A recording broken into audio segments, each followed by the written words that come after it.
Kyrie, thank you. Governor Walz also stopped by a local elementary school in Duluth today talking about the increased cost to childcare.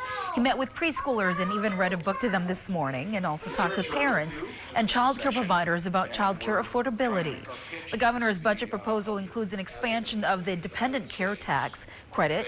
Walz says the proposal would lower costs and benefit more than 100,000 families. And it's not just theoretical. We know that when children get here and have this high quality care, they get ready for kindergarten, we see long-term success increases a lot. And families, as I said, have the peace of mind to know that they're in a quality environment. And we want to make sure that's available across the state. Walz's proposal would also increase the amount of money received by families in the refund by nearly double.